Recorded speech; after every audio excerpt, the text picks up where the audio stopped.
Hello class, welcome to Tal Tutorials. Today we are discussing the fourth chapter of class 10, that is refraction of light at plane surface. This is the first part. In class 9 you all have gone through the part reflection. It obeyed the two laws and the reflection of the light of plane and spherical mirror, and those were the parts which you understand in class 9, and that was reflection of light. Now, in this part, we will be discussing about refraction of light at plane surface. So basically, what is refraction?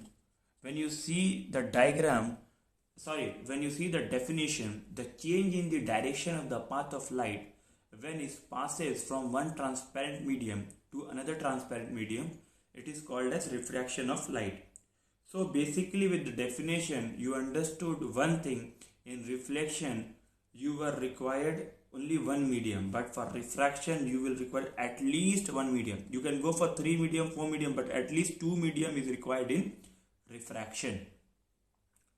So what happens here, you will see that incident ray is refracted and some is reflected, as it is following both the laws, refraction and reflection. So when it is refracted to another medium, there something it is partially refracted and partially it gets reflected. The light will obviously be less than of the incident light, because some part has been done as reflected and some part has been done as refraction. So as I have shown you in the diagram, this is showing a ray of light traveling from a rarer medium to a denser medium. When you see an incident ray passing through the origin, you will see the refracted ray tend to move toward the normal. This is because a rarer medium is traveling to a denser medium. When a ray of light travel from a denser medium to rarer medium, you will see that the refracted ray tend to move away from the normal. Now, if it is passing through the incident, the ray of light, incident means straight. Normally, on a plain glass, it gets undeviated. That means such ray suffers no bending because the angle of incidence was 0.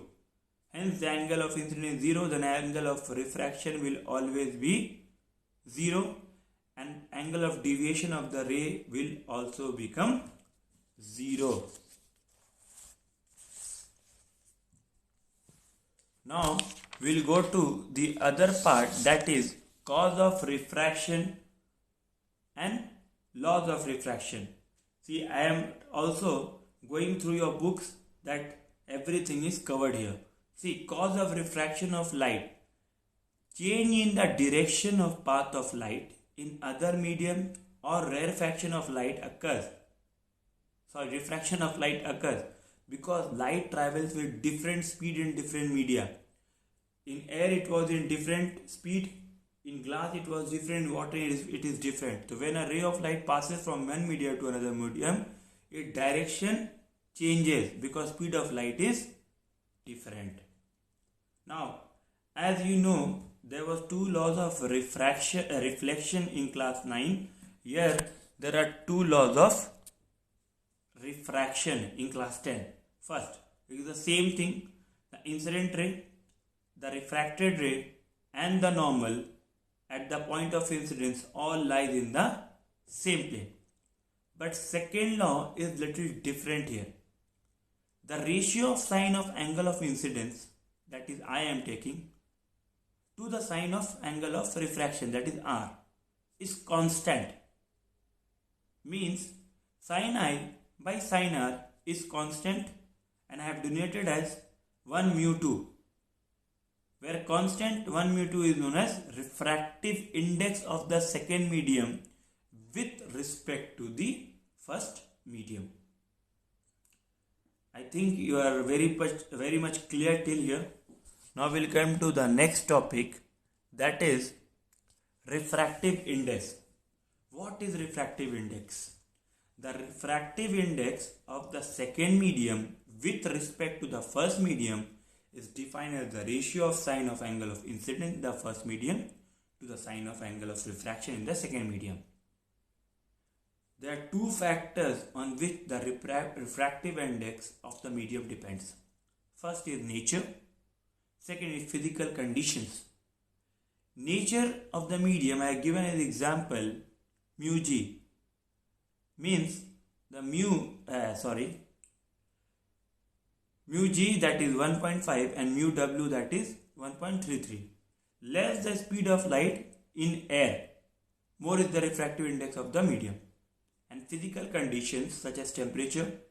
With increase in temperature, the speed of light increases, so refractive index of the medium decreases. Now we'll go to the next part, and that is lateral displacement. I am just following your book. See, what is lateral displacement? A very common, a very important question. The lateral displacement is the perpendicular distance between the path of emergent ray and the direction of the incident ray. I have shown you the diagram here in which you will see x, y, there is a difference. I have shown you three things. First is air, the medium is air. Second, the medium is glass. And third, the medium is again air. So, incident ray from air to glass, it tried to bend toward the normal. But when it was moving from glass to air, it again deviated away from normal. And that straight line, if the incident ray would have gone, I have shown you with the dotted diagram, and the last line, the difference between two, that x and y I have shown, that is a lateral displacement. That is only the perpendicular distance between path of emergent ray and the direction of the incident ray. Before going into this numericals, I just want to know about multiple images in a thick plane, glass plate or thick mirror.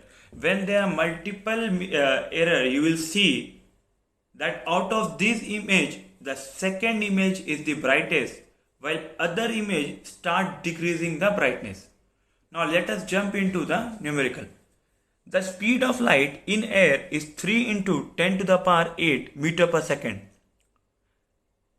We need to find the speed of light in glass, and they have also given us the refractive index of glass.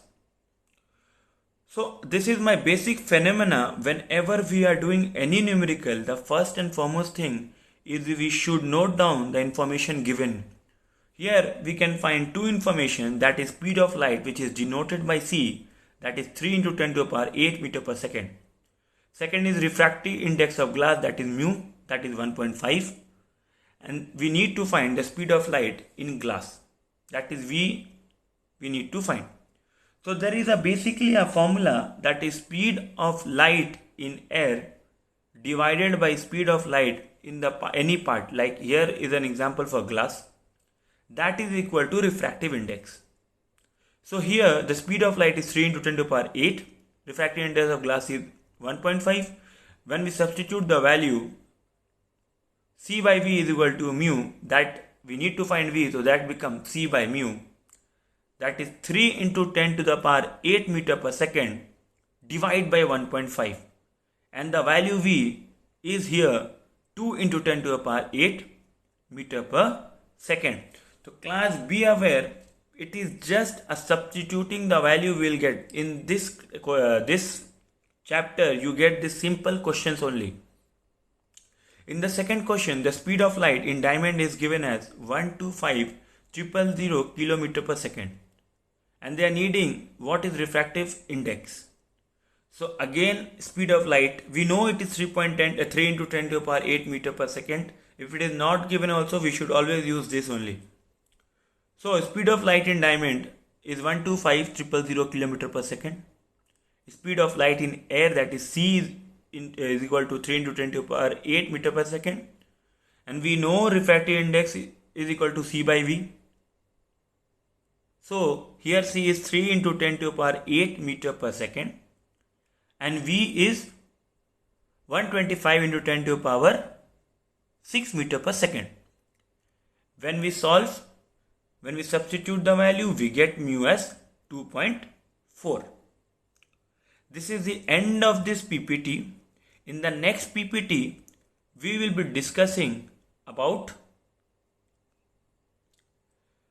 Prism. How refraction happens in prism. So this is a very important topic, prism. So basically, goodbye. We'll meet you with the next PPT soon. Bye bye.